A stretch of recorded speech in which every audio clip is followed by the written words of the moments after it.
자식을 위해서는 업을 두려워하지 않았던 게 우리 부모들의 마음이야. 요즘은 빈대떡 같은 거 구워가지고 먹으라고 사정을 해도 안 먹을 거야. 우리 어머니는 저 잔치집 같은 데가 있으면 가셔가지고 빈대떡 구워주고 그러면서 내가 거기 왔다 갔다 하면 그거 하나 더 먹이려고 얼마나 애를 썼는지 몰라. 그것도 주인한테 물어보지도 않고 주느냐고, 빼돌려서 주느냐고. 그래서 내가 우리 어머니 49제는 잘 지내야 된다니까. 그것도 업이지 않아. 내 새끼를 위해서 어쨌든 간에 주인한테 물어보지 않고 뒤로 빼준 부분은 분명히 업이거든. 자식을 위해서는 업을 두려워하지 않았던 게 우리 부모들의 마음이야. 천도제? 그것도 천도제도 이유가 있을 때 지내는 거야. 그냥 무조건 지내라고 해서 지낼 필요가 없어. 정 궁금하면 누구한테 물어보면 돼? 누구한테? 난 거꾸로라는 얘기는 아니야. 함부로 업을 짓게 만들지 말자. 아니 스님이 돼가지고 사는 이유가 공덕의 주인공이 되기 위해서 살기도 바빠 죽겠는데 뭐를 위해서 상대방 허리를 치고 등을 쳐가지고 그 고통의 늪에 빠뜨리냐 이거예요. 천도제 지내다가 망하는 사람 많이 봤어요. 오탁악세라고 하는 이야기가 참 많이 나와요. 오탁이라는 자체는 뭐냐면은 다소도자에 흐릴 탁자예요. 5가지가 흐리다. 그러니까 5가지가 흐린 그 세상을 악세라고 한다. 악세. 악이라는 자체는 뭐냐면 아주 힘든, 아주 고통스러운, 그러니까 탕류가 흐르는 고통스러운 세계를 우리가 악세라고 얘기를 하거든요. 그래서 오탁악세라고 하는 부분을 이야기를 할 때 우리가 중생이 사는 현재에 우리가 살고 있는 부분을 많은 분들은 오탁악세라고 이렇게 표현을 합니다. 근데 그 오탁악세 중에 5가지가 탁하다는데 뭐가 5가지인가? 첫째가 거기 나오잖아요. 겁탁이라, 겁탁. 그러니까 겁이 탁하다라고 이야기를 하는데, 겁탁이라는 자체는 바로 사람의 수명이 차례대로 이렇게 감해져 가지고 재난과 기근이 일어나서 악선 전염병이라든가 소위 그 전쟁이 그칠 수 없도록 사는 세상. 어떻게 보면 여러분 지금이 그런 세상일 수도 있어요. 우리가 전쟁이라고 하는 자체가 지금도 끝난 게 아니잖아요. 특히 우리는 남북의 분단 상황 속에서 휴전 상태에 우리가 살고 있어요. 휴전 상태. 그래서 휴전 상태라는 자체는 전쟁이 끝난 게 아니에요. 지금도 잠깐 동안 쉬고 있을 뿐이에요. 그래서 전쟁의 어떤 그런 환경 속에 살고 있는 우리들이 어떻게 보면 여기에 포함되지 않나 싶은 생각을 하고, 그 다음에 오늘날 우리가 흔히 보면 질병이라는 자체가 끊임없는 질병이 난무하잖아요. 그래서 오늘날 우리는 보면 과거에 경험하지 못했던 마스크를 끼고 살 수밖에 없는, 그러니까 참 이게 얼마나 불행한 사태예요. 근데 이와 같은 부분을 옛날에 대주사님께서는 앞으로 겁이 탁하기 때문에 그런 세상이 온다고 상월 대주사께서 말씀을 하셨다는 거 아니에요? 그리고 얼마나 이 수행이라는 장르가 얼마나 대단한 건지를 우리가 알게 해요. 얼마나 마음이 공하시면, 그러니까 그런 분들은 육신통을 하신 분들이란 말이에요. 육신통을. 미래를 보시고 과거를 보시고 현재의 상대의 마음을 보시고 상대방의 숙명통을 해서 상대방의 전생의 업을 보시고 뭐 모든 부분을 다 봐서, 그러니까 그런 부분을 예기연하시고 말씀하신 내용들을 보면 우리는 돌을 닦아야 돼요, 안 닦아야 돼요? 그런데 생각하는 게 뭘 생각하냐면 그거는 그분들의 얘기고 나하고는 전혀 관계가 없어, 이렇게 생각을 하면 그거는 정말 이 탕위에 속해 있는 거예요. 탕위에 속해 있는. 그러니까 부처님을 믿을 자격이 없는 거야. 그러니까 여러분들이 적어도 부처님을 믿는다고 하면 이제 이 법화경이 이야기하고자 하는 부분은 그 부처님을 믿는다라고 하는 얘기가 그냥 우리가 중생이 사는 가운데에 그냥 고통 정도가 없어지고 그냥 원하는 부분이 이루어지고, 요게 너무 적은 거야. 그러니까 우리 중생들이 목표가 부처님께서 오셔서 가르치고자 했던 부분은 놀래 나자빠질 정도로 큰 걸 주기 위해서 오셨다는 거예요. 계속 강조하는 게 뭐예요? 너들이 근기가 낮으면 못 알아먹는다, 못 알아먹는다. 근데 그 부분을 보여주는데 기절을 해가지고 못 받아들일 것 같아. 그게 뭐냐면 너가 부처다라는 사실이야. 일불승. 응? 계속 여러분들에게 강조해서 그 이야기했던 부분들이 일불승이란 말이에요. 일불승. 근데 그 일불승이라는 자체는 그 일불승 오직 부처밖에 없어. 오직 그 부처라고 하는 부분이 저 허공에 있는 것도 아니고 저 땅에 있는 것도 아니고 그 어디에 있는 것도 아니고 바로 너가 부처라고 하는 사실을 이야기하고자 오셨는데, 너가 부처라고 이야기를 하니까 처음부터 기절을 가지고 나자빠지거나 빨갛지도 않다 나 같은 중생이 어떻게 부처가 될 수 있어? 그게 무슨 얘기냐면, 3살 먹은 어린아이에게 금은 보화를 주면서, 금덩어리를 이만한 걸 주면서 이것만 가지면 네가 영겁의 행복의 주인공이 될 수 있다고 이야기를 하면 그 아이는 그걸 믿어야 안 믿어요? 믿어 안 믿어? 그거 희덕지 보내버리고 어디가? 눈깔사탕 어디로 가잖아. 그러니까 우리 수준은 어린아이 수준이기 때문에 금덩어리를 줘도 그 금덩어리를 가질 생각이 없어. 왜? 너무 옹졸하고 너무 적으니까. 뭐가 필요해? 뭐가 필요해? 눈깔사탕이 필요해. 그러니까 눈깔사탕을 원하지 절대 부처는 원하지 않는다니까. 잘 한번 자기한테 물어보라니까. 절에를 오는 이유가 뭐냐고 물으면 하나같이 하는 게 뭐냐면, 우리 딸내미 시집 좀 잘 보냈으면 좋겠고요, 우리 아들내미 장가 좀 잘 갔으면 좋겠고요, 우리 영감택이 아프지 않았으면 좋겠고요. 그냥 요렇게 살다 죽으면 되지 뭘 더 원하냐 이거야. 뭘 깝깝하지. 그러니까 날이 없는 날마다 절에를 왜 가냐 이거야. 별로 깝깝한 게 없는데. 얼마나 국리가 적으면. 그러니까 우리가 살고 있는 이 지금 현재의 삶은 아무리 행복하도 한시적이야. 아니 소위 말하는 이건희 씨가 수백 조를 벌어놓고 죽었잖아요. 에? 아니 수백 조를 벌었는데도 죽었어 안 죽었어? 수백 조를 가지고 있는 그분이나 한 푼도 없는 나라 갈 때는 하나도 가져가 못 가져가? 그걸 알고 나니까 내가 편안해지라니까. 그걸 알고 나니까 이 별거 아닌 부분에 그 양반 머리가 쉬도록 그렇게 많은 돈을 가지고 움직여서도 딱 하루 3끼 먹었다니까. 그 이상 먹으면 그거 빼느냐고 정신없었어. 여러분은 안 그래? 내가 요즘에 이렇게 살아보니까 많이 먹으면 고통이야. 숨도 잘 못 쉬겠어. 그래서 오늘도 가만히 날이 더워가지고 들어앉아 있다 보니까 깝깝해서 못 빼기겠어. 그래서 이제 점심 먹고 그냥 나가버렸지. 나가서 산으로 해가지고 한 2시간 놀다 오니까 이제 좀 풀리는 거야. 그러니까 먹었으니까 뛰어야 돼. 내가 그럴 줄 알았으면 적게 먹는 건데, 오늘따라 우리 공양조 보살님이 점심 공양을 너무 맛있게 해줘가지고 그 한 숟갈 더 먹는다고 먹었더니 그게 독이 돼가지고 뛰는 고통이 막 뒤따라오더라는 거죠. 그러니까 이 세상의 삶을 살아가는 부분은 사실은 보면 욕심을 내려놓으면 근심이 사라지게 돼 있다는 사실을 알고 가시기 바랍니다. 아시겠죠? 그러니까 이 부분은 아주 한시적인 거야. 그런데 문제는 이 한시적인 부분이 삶을 살고 가는 우리들이 거기만 관심이 있어. 그 한시적인 삶을 살고 가는 거기에만 목적이 있지, 그 이면에 그 어마어마한 영겁의 윤회를 뛰어넘는 완벽한 행복, 죽고 사는 법이 없는 그 세계를 가고자 부처님께서는 이 사바세계를 오신 거야. 그걸 일대사 인연이라고 하고 그걸 일불스라고 한단 말이죠. 아시겠죠? 그러니까 여러분들이 보면 일불승이라고 얘기하는데 그게 뭔지도 헷갈려. 법화경이 처음부터 끝까지 강의를 하는데도 일불승이 뭔지 모른다니까. 맨날 일불승이라고 얘기했는데 일불승이 뭔지 몰라. 그러니까 어디 가서 문상을 가가지고 밤새도록 고구를 하고 난 다음에 보니까 누가 죽었는지도 모르는 거야. 울긴 울었는데 왜 울었는지도 모르고 우는 경우가 너무 많아. 그러니까 법화경이라고 하는 부분이 가르쳐고자 했던 부분의 그 일불승이라는 자체는 바로 너가 부처라는 사실이야. 너가 부처라는 사실. 일대사 인연이라는 자체는 뭐냐면은 바로 그걸 가르치러 왔다 이거야. 딴 거 가르치러 온 게 아니야.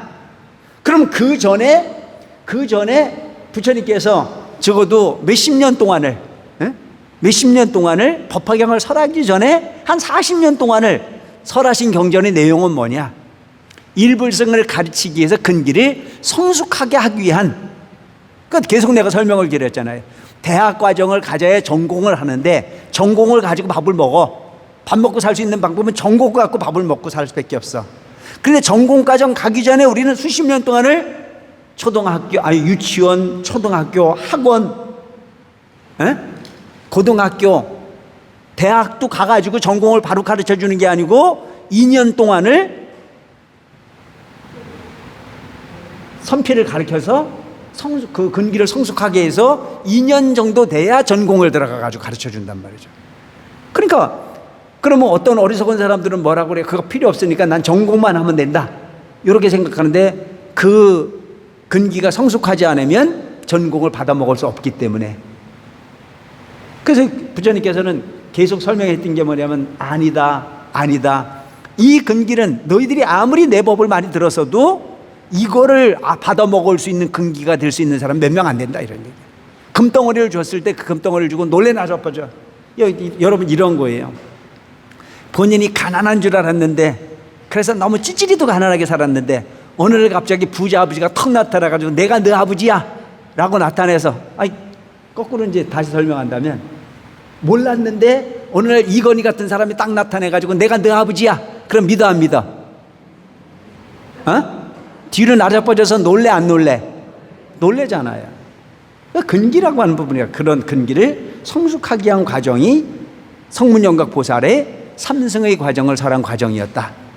그래서 이제 겁탁이라는 자체는 바로 그런 거란 말이죠.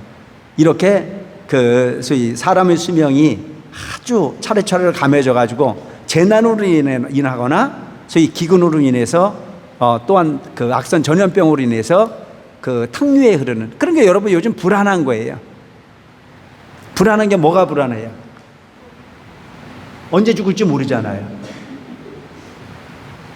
아니, 암이 오는 게 예고하고 오나요? 어떤 사람은 보면 종합검진을 갔다가 와서 2달 만에 종합병원에 종합검진에서는 안 나타났던 부분이 2달 만에 암으로 발전을 해가지고 죽는 사람도 있어요. 그러니까 지금 우리가 겁이 탁한 거예요. 생명이 불안하잖아요. 그 다음에 얼마나 불안해요. 옛날에는 호랑이한테 잡혀 죽거나 폭포에 떨어져 죽는 경우가 거의 다였는데 요즘은 자동차가 수많은 자동차가 오고 하면서 아차 하면 가는 거 아니에요? 그래 안 그래? 그런데도 요즘 세상이 가장 안전한 걸로 살고 살잖아요. 뭐 그렇게 바빠? 하긴 나도 그래. 나도 자동차만 잡았다 그러면 내가 속도를 내. 근데 저 죽을 줄도 모르고 그런 위험에 노출되어 사는 부분이 탕류. 이걸 우리는 겁탁이라 한다. 두 번째는 견탁이라. 견탁이라는 자체는 뭐냐면 말법 시대에 이르러서 부정한 사상과 탁함이 흘러넘치는 것을 말한다. 삿되고 악한 사상과 견해를 가진 사람들이 마치 정법인 것처럼 중생을 희롱한다. 여러분 보면 그렇잖아요.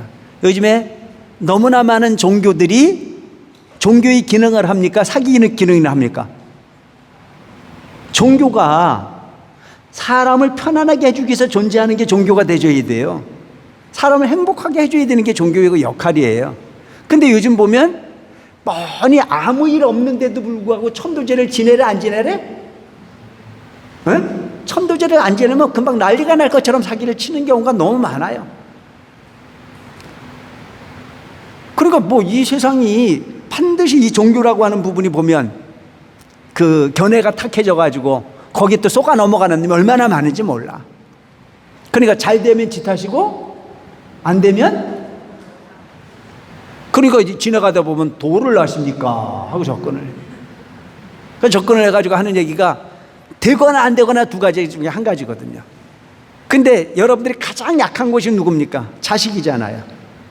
네? 자식을 갖고 협박을 하는 거예요.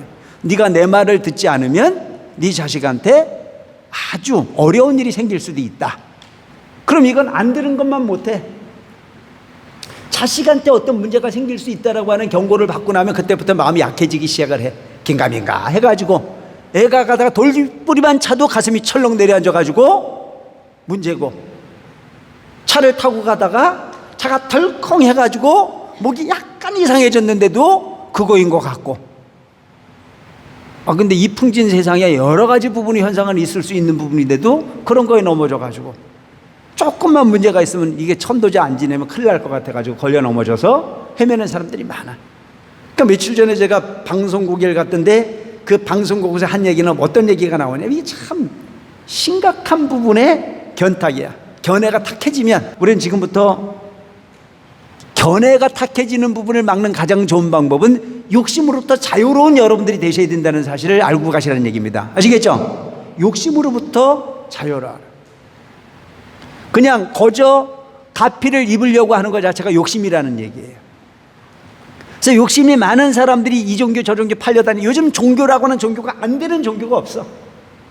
거저 되는 게 없을까 싶어가지고. 가끔은 월도 스님 보고도 용하다는 사람이 있어. 용하긴 뭐가 용해?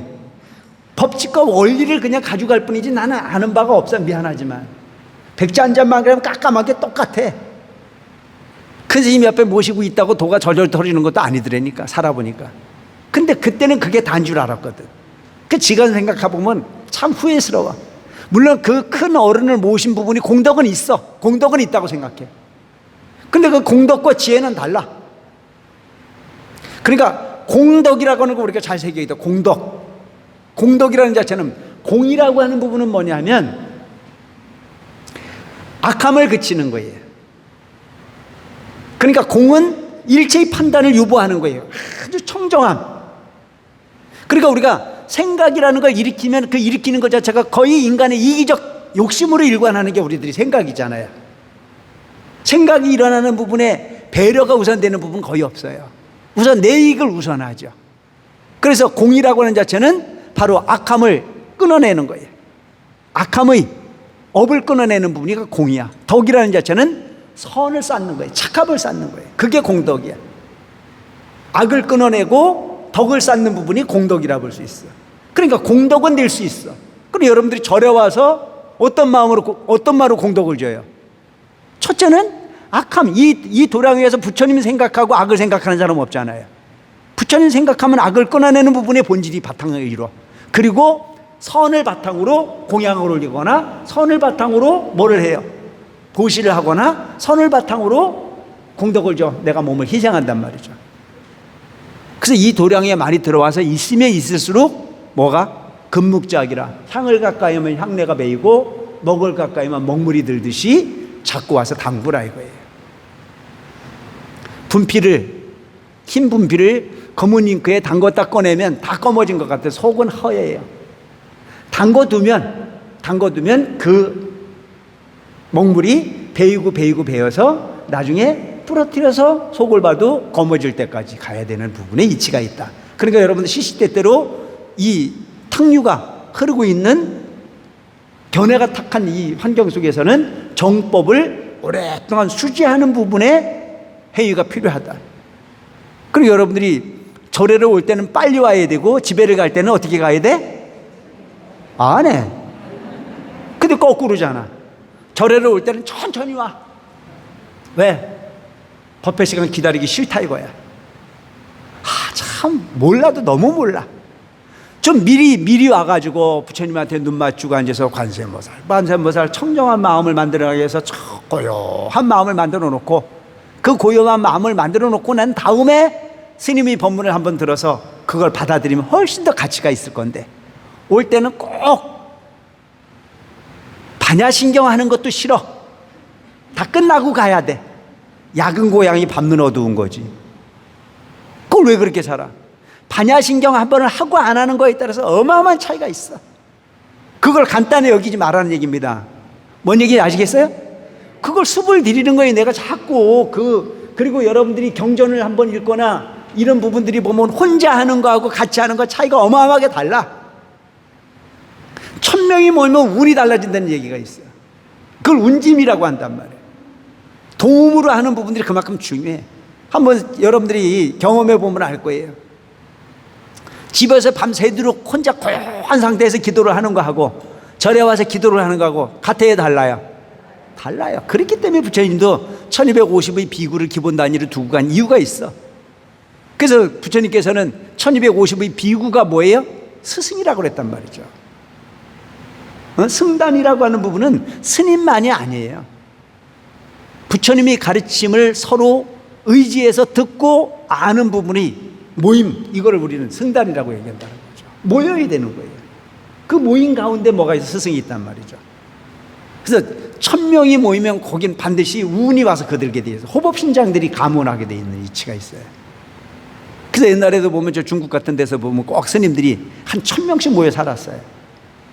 구인사의 운이 달라지는 부분이 스님들이 하나 500명에 신도가 수천 명이 모여 살기 때문에 운이 다른 거예요. 아니 원래 증명을 그렇게 해놓은 부분도 있지만 운짐이 있는 곳이야. 그러니까 내가 보면 거긴 참 신기한 게 뭐냐면 구인사 같은 데 가보면 관광객들이 와가지고도 그런 얘기를 해요. 아, 여긴 기운이 다르다 이거예요. 뭐 알고 그러는지 모르지만 기운이 다르다 이거예요. 그러면서 비구니 스님들을 보면, 우리 비구니 스님들이 보면 저 밖에 사는 사람들처럼 뭐 화장을 빠샤시하게 하고 맨날 좋은 크림을 바르고 뭐 이렇게 살진 않잖아요.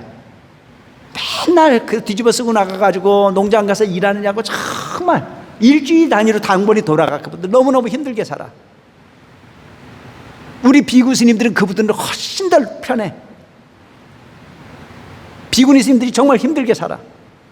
그런데 그분들은 낮에 일하고 저녁에 정말 그냥 앉아고 밤새도록 기도하거든요. 근데 그렇게 일하고 그렇게 사시는 그분들을 추운 겨울날에는 진짜 손이 얼어 빠지는 그 추운 겨울날에 물 담궈서 밥해야 되고 반찬해야 되고 참 묘하죠. 그러니까 어떤 사람들은 구인사에 출가하러 왔다가 그거 힘들어서 가는 사람 많아. 그래서 딴절에 가가지고 아주 뽀샤시하게 해갖고 와가지고 구인산 세상에 비구니 살 때 못 된다고 얘기하는데 내가 볼 때는 그것도 참 어리석은 짓이야.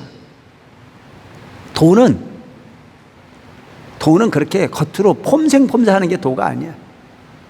낮에 일하고 저녁에 맘 닦는 게 그게 사라지면, 그런데 그렇게 사라진 그분들을 보고 관광객들이 와서 뭐라고 이야기를 하냐면 거기에 빛이 난다 이거예요. 어찌 저렇게 아름다울 수 있겠냐 이거예요. 우리는 맨날 봐서 몰라.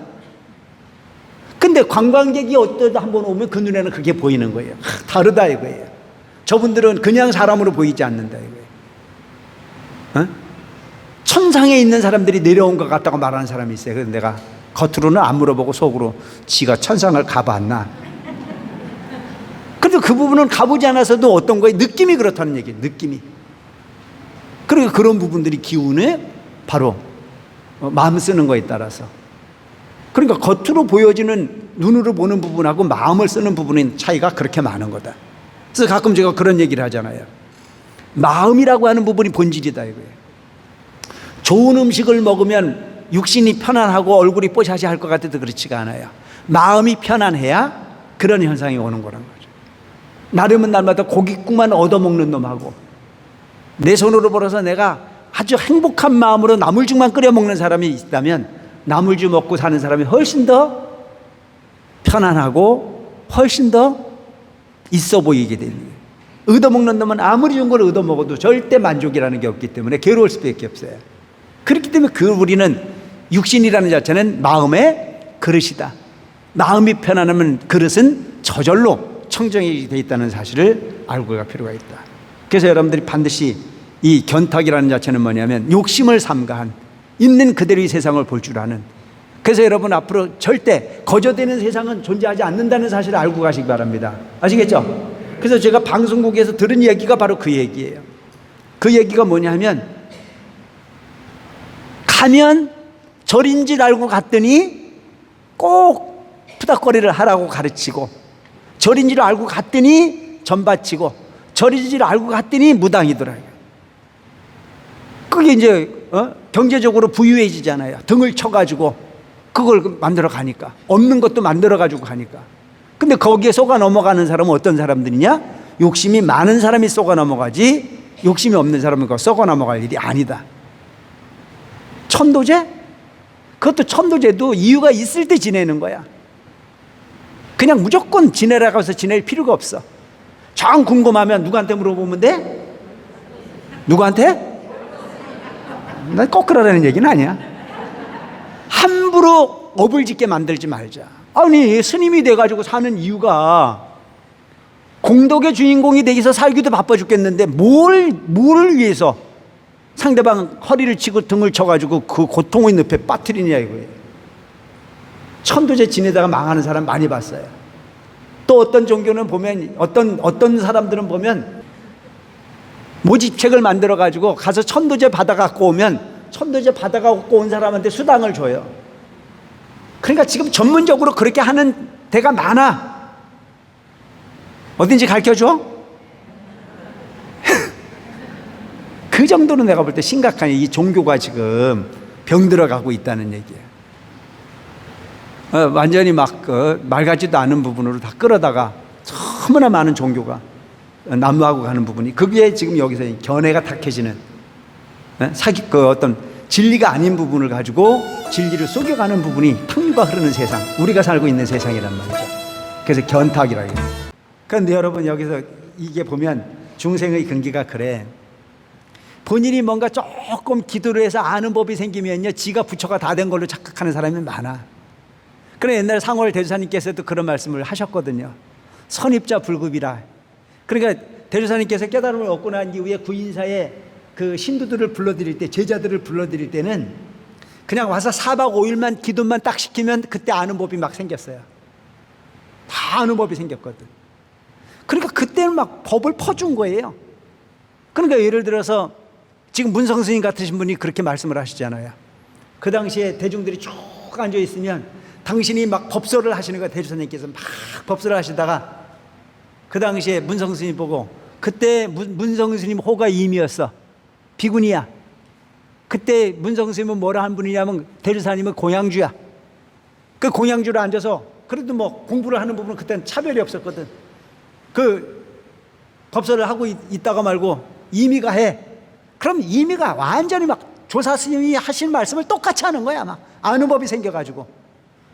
그러면 그 근기가 되지 않는 사람에게 그런 법을 보여주면 자만심이 생길까 안 생길까? 에? 자만심이 생기는 거지.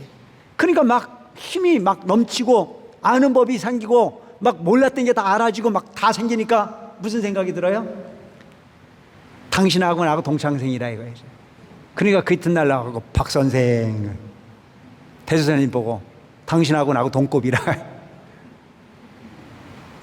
그게 중생의 근기야. 여기서 바로 이런 얘기야. 어? 무상정등 정각을 이루지 못하고 그냥 증산만으로 조금 법을 들었다고 해가지고 거기서 아는 법이라고 하는 부분으로 생각하다 보면 그것이 뭐가 생겨? 지옥불구덩이에 빠지는 부분이라. 선입자멸이야. 그건 대주사님께서 말씀하셨거든. 그릇이 형성되지 않은 부분에서 잘못된 부분을 죄업을 하면 그것은 미쳐서 돌아가는 거예요. 이 얘기 이제 이 얘기를 했는지 모르겠는데, 옛날에 우리 아버지가 구인사에 미쳤었거든요. 우리 아버지는 그러니까 평생 미쳐 사셨어요. 돌았다는 얘기가 아니에요. 신심이 넘치게 살았다는 걸 난 미쳤다고 얘기를 하는 거예요. 그러니까 미쳤다 못 미쳤다 이렇게 말하는 거예요. 나는 충분히 그 자격을 갖추고 평생 사신 분이라고 생각을 해요. 그건 우리 아버지만 미친 게 아니고 우리 큰아버지도 미치고 참 미친 사람이 많았어요. 그때. 그러니까 그분들은 여름에 한 달, 겨울에 한 달은 딱 구인사 가서 작업하는 분들이에요. 절대 돈을 가지고 가는 게 없어요. 기도비를 가서 끊고 할 수도 있는데 필요 없어요. 몸으로 가서 다 하는 거예요. 하해 작업. 소위 겨울이면 가가지고 나무 장작 해가지고 전부 다 수행하는 분들 뒷바라지 하는 부분이 평생 일이었어요. 내가 출가하고 난 이후에 10년까지도 우리 아버지는 그 일을 했어요. 그리고 주변에 있는 스님들이 다 하나같이 너 아버지가 그래서 스님 가족인데 왜 저렇게 하시냐 나보고 한번 그러더라고요. 그러니까 그러길래 내가 우리 아버지가 그 일하는 모습이 그렇게 아름다워 보이진 않더라고. 그 전에는 몰랐는데 내가 한 10년 정도 되니까 이제 나도 아상이 커가지고, 그래서 내가 우리 아버지한테 그랬거든. 아버지 그 일 안 해도 되잖아요. 그러니까 그때 우리 아버지가 나한테 한 얘기가 뭐냐면 너도 아상이 컸구나. 응? 내가 여기서 이 일을 하는 것은 내 공덕 짓기 위해서 하는 거지 너하고 무슨 관계가 있는데 네가 그렇게 부끄러운 일을 생각하냐. 스님 가족이 되면 바로 VIP 대접을 하거든요. 스님이 아무리 말단 스님이라고 하더라도 스님 가족들은 구인사에서 애호를 해요. 근데 그 애호 안 받고 사는 그 모습에 주변에 스님들이 이야기를 하길래 나도 내가 그런가 보다 하고 얘기를 했더니 오히려 나한테 내가 움직이는 모습이 너한테 부끄러움으로 보인다면 너는 지금 스님 헛하고 있다고 얘기를 하는 거예요. 참 부끄럽더라고요. 그렇게 구인사에 미쳐 살았는데 우리 어머니는 골수 기독교였어. 아주 우리 어머니는 내가 사실은 보면은 모태신앙이야. 우리 애할머니가 교회에 가셨다가 새벽기도 갔다가 얼어서 교회에서 동사하셨어. 얼마나 대단한 기독교 신심이면. 그러니까 그 엄마 밑에서 컸던 우리 엄마는 당연히 기독교지. 완전히 뭐. 근데 우리 아버지가 구인사를 가면서부터 우리 어머니가 교회를 못 갔죠. 그런데 우리 아버지가 맨날 절에 가서 하니까 한 번은 우리 어머니가 어떻게 살았냐. 도대체 뭔데 저렇게 가가지고 밤낮 없이 저짓을 하고 사는지 궁금하니까 본인이 한번 아버지 구인사 가고 난 이후에 겨울에 문 닫아놓고 기도를 한 거예요. 집에서. 구인사를 안 가보고 그냥 집에서 문 닫아놓고 기도를 했는데 3일 만에 도가 터졌어요. 3일 만에 도가 터진 게 진짜 터진 게 아니고 넘친 거지. 그리고 여러분 그게 신기한 거죠. 근데 너무 열심히 그냥 막 밥만 먹으면 앉아서 하니까 3일 만에 완전히 도가 터져가지고 오는 거 가는 거 다 알아요. 모월 모시에 누가 온다 그러면 정확하게 와요.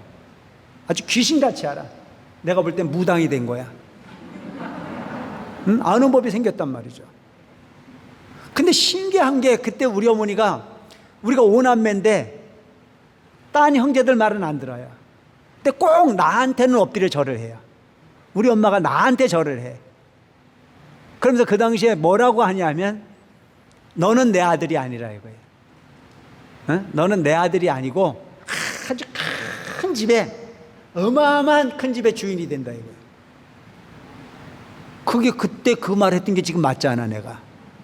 뭐 어마어마한 건물을 짓고 살고 맨날 그런 얘기를 했어요. 근데 그런 3일 정도 기도해서 구인사 가보지도 않았던 분이 그런 기도를 해가지고 아는 법이 생긴 거야. 근데 그게 처음에는 정확하게 맞춰주더니 3일 가니까 이제 햇소리야. 이제 완전히 다 거짓말이야. 하나도 안 맞아. 근데 우리 엄마는 그게 맞는 걸로 알아. 3일 동안을 속였으니까. 3일 동안 진짜 가르쳐줬으니까 그걸 믿었지. 그게 얼마나 행복하겠어요.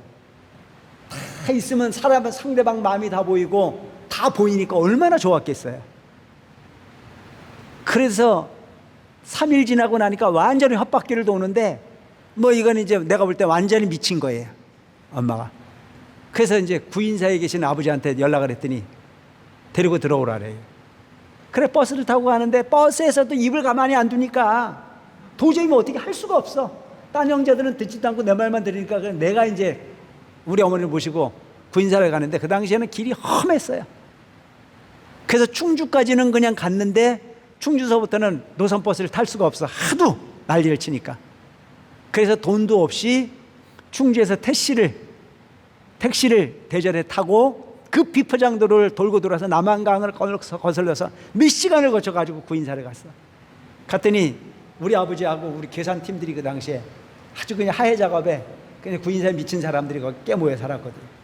갔더니 광목하고 해가지고 광목하고 대나무 긴 거 해가지고 딱 기다리고 있더라고. 그래 우리 엄마 가니까 우리 엄마 요만하지 나보다 훨씬 적으니까. 근데 갔더니 막 사지를 딱 묶어가지고 딱 트는 거라. 네 지금 소개해서 하는 거 듣지 말고 이거 들어라. 이거 안 들으면 너 죽는다. 딱 들으니까 우리 엄마가 되게 착하거든. 고집이 세면 그걸로 가서 죽었을 건데 착하거든. 그러니까 딱 사지를 묶어가고 틀어버리니까 알았다. 그 마음을 싹 바꿔버리니까 정신이 딱 돌아왔어요. 그러고 나서부터는 구인사 안 다녔어. 큰일 나는 줄 알고 아예 안 갔어. 그죠? 그렇게 해서 돌아와가지고 우리 어머니가 가끔 나한테 하는 얘기가 있었어. 뭐라고 얘기를 하냐면 야 그때로 한번 돌아보고 싶다. 그때로 한번 돌아가 보고 싶다. 이거 너무나 좋으니까. 어쨌든 뒤에는 엄청난 부분이 도사리고 있었지만 앞에 아는 법이 있을 때는 너무나 행복했다 이거예요. 그 법이. 그것도 아무나 되는 건 아니야. 그래서 그렇게 우리 어머니는 아주 구인사하고 담을 쌓고 살다가 나중에 내가 출가하고 난 다음부터 구인사를 다니기 시작했어요. 그때부터는 안거를 빠지지 않고 다니고 이제 계속 열심히 했지. 그러니까 지금도 생각해 보면 우리 어머니는 구인사가 도가 좋아서 간 게 아니고 아들 때문에 어쩔 수 없이 구인사 신도가 된 사람이다. 난 그렇게 생각을 해요. 어쨌든 간에 인연은 그렇게. 그러니까 여러분, 도를 얻는 것 자체는 그렇게 간단한 일이 아니라는 사실 아시겠죠? 기도해서 조금 알아지는 법이 있다고 해서 써먹는 어리석음 가하지 말고, 구인사 가서 신도들끼리 아르마리 해가지고 조금 아는 척 한다고 해서 본인이 세상을 다 얻은 것처럼 폼 잡고 돌아가는 어리석음에 빠지지 말고, 어떤 사람들은 스님을 뛰어넘어 지가 더 잘 알아. 요게 그런 거야. 부처님 당시에도 그런 게 있었고 지금도 그런 사람은 끊임없이 많이 나와야 된다. 그래서 되도록이면 절에를 다니면서 뭐를 해야 된다? 입을 무겁게 물어야 된다. 일대사 인연이라고 하는 부분의 그 진리, 부처님께서 이 사바세계에 오신 이유는 오직 일대사 인연을 중심으로 일불승을 강조하기 위해서 오셨다. 그래서 그 일불승에 대한 부분을 여러분들이 확신을 좀 할 필요가 있어요. 일불승이라는 자체는 딴 얘기가 아니에요. 우리 스스로가 너무 잘났다라고 하는 부분의 문제도 심각한 문제일 수 있어요. 근데 문제는 나는 가능성이 없다고 말하는 게 더 심각한 문제예요. 그러게 무슨 얘기냐면, 연꽃이, 연씨앗이 1000년을 묵어도 다시 촉을 틔울 수 있어요. 그걸 연씨앗이, 그러니까 연씨앗이라고 하는 부분과 우리 불성이라고 하는 부분이 그만큼 연계고리가 있다라고 하는 그 의미가 그렇다는 거죠. 그래서 불성이라고 하는 부분이 개념으로 보면 모두가 다 소중한 거라는 거죠. 우리는 잘났다 못났다, 공부를 잘한다 못한다, 뭐 업장이 그 두텁다 안 두텁다 뭐 이야기하지만, 부처님께서 말씀을 하고 계시는 부분은 우리가 이렇게 그 불성의 소유자라는 얘기예요. 불성의 소유자. 그래서 그 일불승이라고 하는 부분의 가르침은 어떻게 보면 대단한 부분이에요. 일체 중생이 전부 다 부처님의 씨앗을 가지고 있다라고 하는 사실을 알리러 왔다. 그래서 너 자신으로 이미 부처다. 근데 내 자신으로 지금 부처가 아닌 이유는 뭐냐면, 부처인데도 긍지가 없어. 내가 어떻게 부처야? 나는 희망이 없어. 그러니까 무슨 얘기냐면, 옛날에 이런 얘기를 제가 드렸던 것 같은데, 그 아임사카 앙굴리마라에 대한 부분 설명드린 적 있죠? 들었죠? 왜 대답을 안 해요? 앙굴리마라라고 하는 사람이 아주 원래 아임사카라고 머리가 좋은 사람이었어요. 그런데 이제 스승을 잘못 만나는 거예요. 이게 참 중요한 게 뭐냐면, 내가 아무리 완벽한 그 능력을 가지고 있다 손치더라도 누굴 만나느냐에 따라서 팔자가 바뀌는 거예요. 누굴 만났냐라고 하는 게 대단히 중요해. 그래서 인연이라고 하는 게 그만큼 중요한 거지. 근데 이 아임사카라는 사람은 원래 진리를 그리워했던 사람이야. 깨닫고 싶었지. 근데 출가를 했는데 스승을 잘못 만났어. 근데 그 스승은 이렇게 진리를 이해한 사람이기보다는 사도를 행하는 사람이야. 요즘에도 그런 경우가 많지 않나요, 여러분? 우리 생활 주변에도 종교가 얼마나 많아요.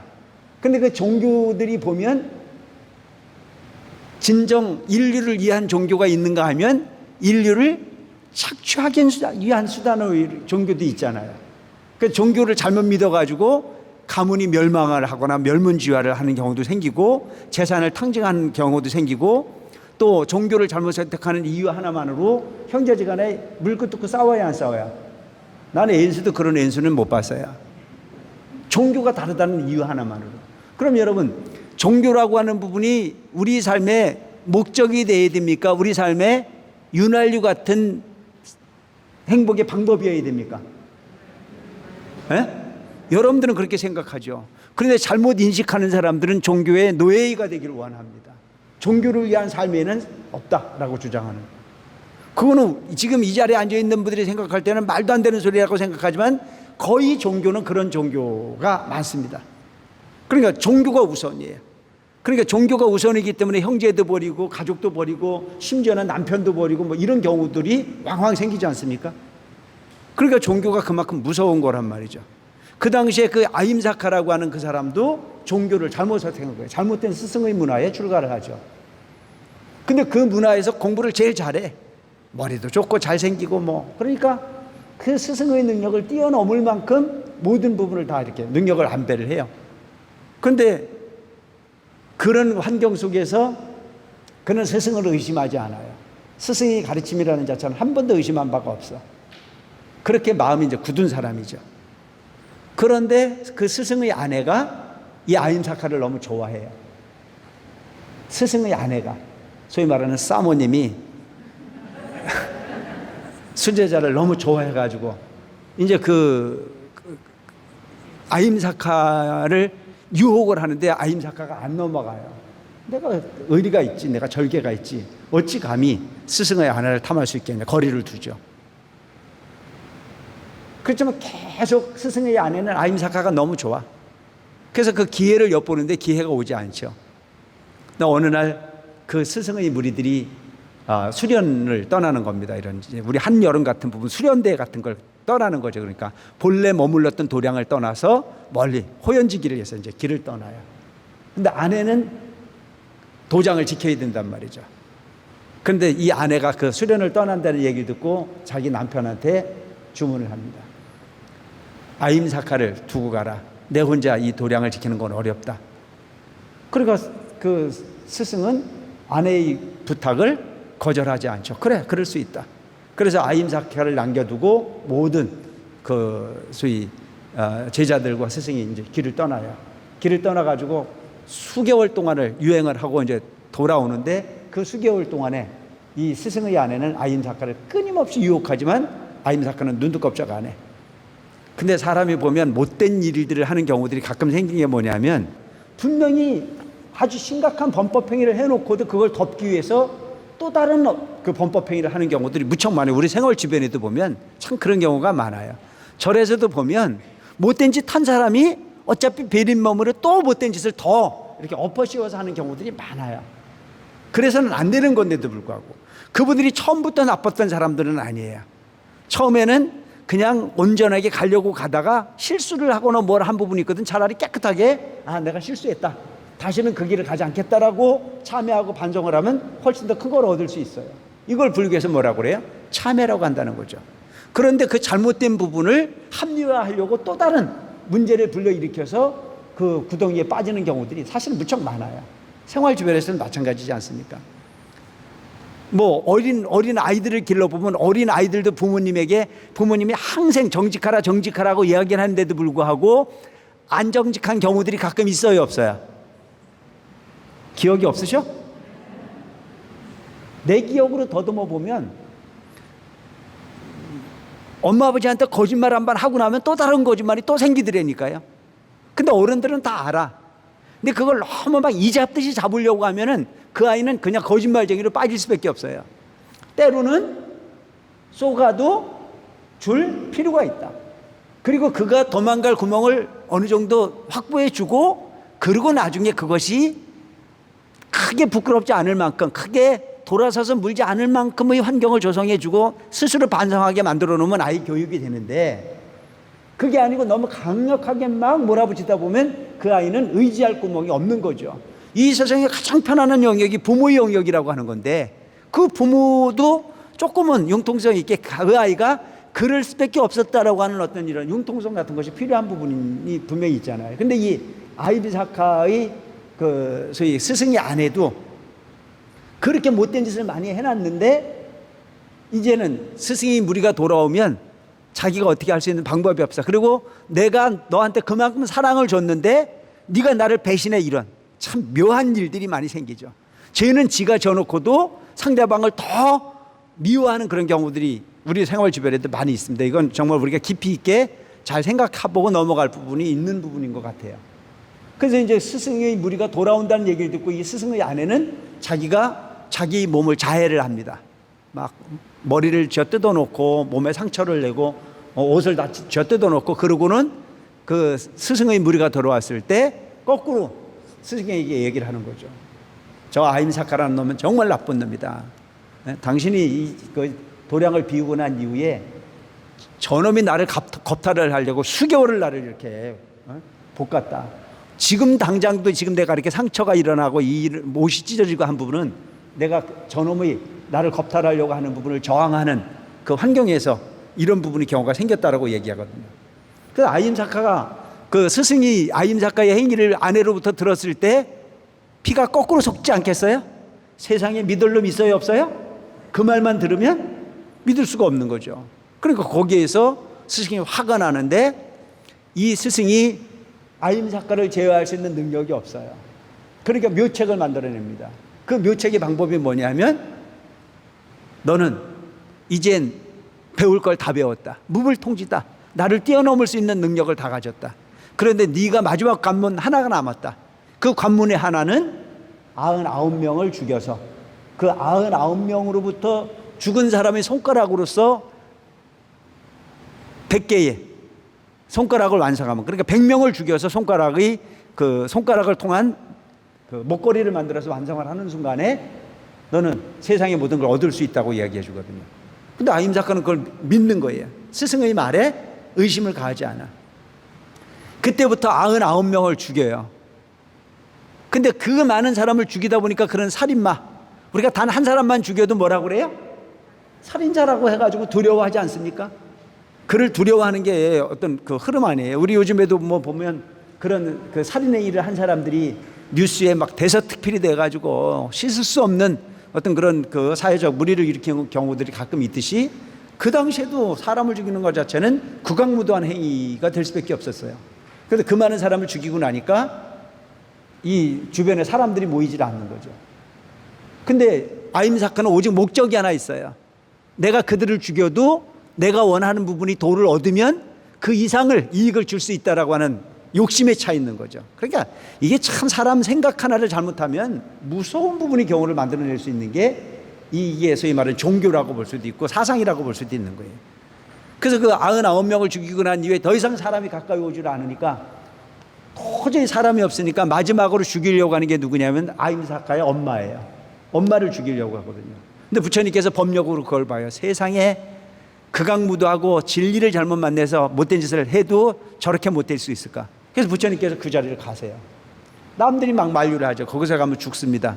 그래서 살인마 그 앙굴리마라가 있다라고 막 만류를 하는데 부처님께서는 그래도 그 아임사카가 있는 곳을 지내가요. 근데 아임사카 입장에서는 마지막으로 엄마를 죽여서라도 자기의 목적을 성취하려고 하는데 누군가가 나타나줬으니까 고마워요, 안 고마워요? 사냥을 하려고 하는 사람이 사냥감을 만난 거나 똑같은 기쁨에 쌓이죠. 근데 막 쫓아가는데 가도 거리가 좁혀지질 않는 거예요. 이게 부처님이 신통력으로. 그러니까 가도 좁혀지지가 않으니까 나중에는 막 소리를 지릅니다. 서라, 제발 좀 서라. 그러니까 부처님께서 그에게 돌아서서 이야기를 합니다. 나는 항상 마음이 고요해서 그 자리에 서 있다. 단지 네 마음이 움직일 뿐이다. 이렇게. 그 말 같지도 않은 소리를 듣고 보니까 참 희한한 소리를 하거든. 지금까지 모든 사람을 만났을 때 다 도망을 가거나 소위 막 저항을 하거나 그야말로 살려달라고 애원을 하거나 뭐 이런 모습인데 부처님은 너무 태연자약한 모습으로 생명의 위협이나 이런 부분을 느끼지 않는 공포의 목소리라는 자체는 저의 찾아보지 못할 아주 고요한 목소리, 편안함을 그 표현하는 모습에 감동을 해서 당신은 누구냐고 묻거든요. 난 열애다. 나는 부처다 이거예요. 세상을 있는 그대로 볼 줄 아는, 결코 두려움에 떨거나 이익을 구하거나 적은 부분에 어떤 그런 갈등으로서 나를 모면하려고 하거나 이런 부분이 없이 난 고유한 사람이래요. 그러니까 그 법문을 듣는 순간에 아임사카가 마음이 편안해져. 그래서 그 앙굴리마라라고 이제 아임사카가 나중에 앙굴리마라 살인마라고 하는 부분으로 표현이 되는데 이 아임사카가 이제 그 이야기를 하는데 당신은 참 내가 지금까지 만나봤던 사람 중에 특별한 사람이다. 그 부처님께서 이렇게 설법을 하세요.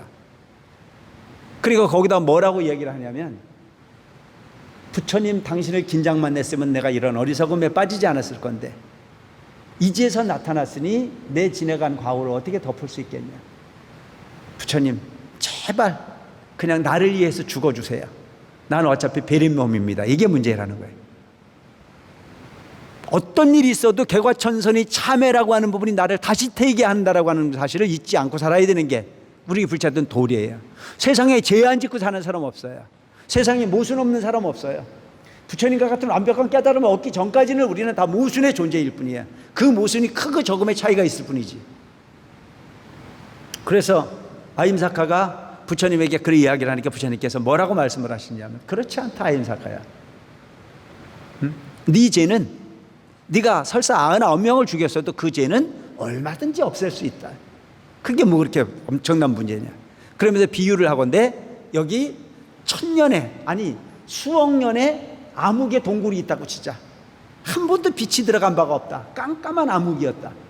그 암흑의 동굴을 밝히는 데는 몇 개의 불이 필요하냐고 묻거든요. 몇 개의 불이 필요합니까? 수억 년, 수십억 년간 한 번도 빛을 본 적이 없어. 아주 암흑의 동굴이야. 그 암흑의 동굴을 밝히는 데는 빛이 몇 개가 필요해요? 한 개가 필요해요. 바로 이거라 이거죠. 여러분들이 이게 희망이, 이게 일불승이라는 게야. 지금 설명을 하고자 하는 것이. 일불승은 뭐 얼마만큼 믿었느냐, 얼마만큼 다녔느냐, 이게 중요하지 않아. 내 마음에 무명이라고 하는 부분을 확 불어내서 부처님의 지혜를 받아들이는 순간에 여러분들이 이미 우주를 볼 수 있고 해탈을 할 수 있는 부분이 깨달음의 주인공이라는 사실을 지금 말씀하시는 게 일불승이라는 얘기입니다. 아시겠죠? 이게 일불승이에요, 일불승. 그래서 그 아임사카에게 그렇게 설명을 합니다. 암흑의 동굴이 수십억 년 동안 빛이 한 번도 들어가지 않았던 암흑이라고 하더라도 하나의 빛이면 환해질 수 있듯이 너 또한 그러하다. 여기 수백 차에 이르는 볏짚이 있다고 치자. 그 수백 차에 이르는 볏짚은 몇 개의 불이 필요하냐. 성냥개비 하나면 수백 차의 볏짚을 태울 수 있듯이 너 마음속에 있는 수많은 번뇌와 수많은 업덩어리도 그렇게 태울 수 있다. 그래야 여러분, 스승을 만나는 게 얼마나 중요한 건지 몰라요. 여기서 앞으로는 무슨 일이 있어도 어차피 베린 몸이라든가 내가 업장이 두텁다든가 이런 얘기는 앞으로 하지 마시기 바랍니다. 아시겠죠? 의미가 없는 거예요. 그래서 아임사카가 모든 부분을 포기하고 부처님의 제자가 됩니다. 제자가 되고 난 이후에 그가 밖에 나갔을 때 승복을 입고 나가니까 자기 형제를 죽이고 소위 가까운 자식을 죽이고 수많은 사람이 그 죽음을 당했던 가족들이 그냥 있었겠습니까? 돌을 던지고 수많은 폭행을 했겠죠. 어느 날 아임사카가 온몸에 돌을 맞아가지고 죽을 듯이 피를 흘리고 돌아왔어요. 그때 부처님께서 부처님에게 울면서 호소를 합니다. 부처님, 저는 정말 살기가 어렵습니다.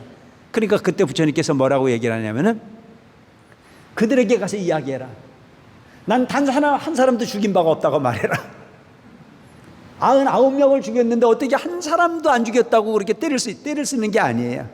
내가 부처님 제자가 되기 전에는 99명을 죽였으나 부처님 제자로 출가한 이후에는 죽이려고 하는 생각 한 번 내지 않았고 이 세상에서 가장 깨끗한 마음의 주인공이 됐다. 여러분, 죽고 나는 부분은 딴 게 죽고 나는 게 아니에요. 이 생명이 몰에서 또 다른 어머니를 통해서 세상 밖으로 나오는 걸 가지고 나고 죽는 거라고 말하지 않아요. 생각 하나를 새롭게 갖고 새로운 계획을 통해서 새로운 세상을 살겠다고 다짐하는 그 순간에 우리는 새로운 삶이 시작이 된다는 점을 기억하고 가시기 바랍니다. 아시겠죠? 바로 이거예요.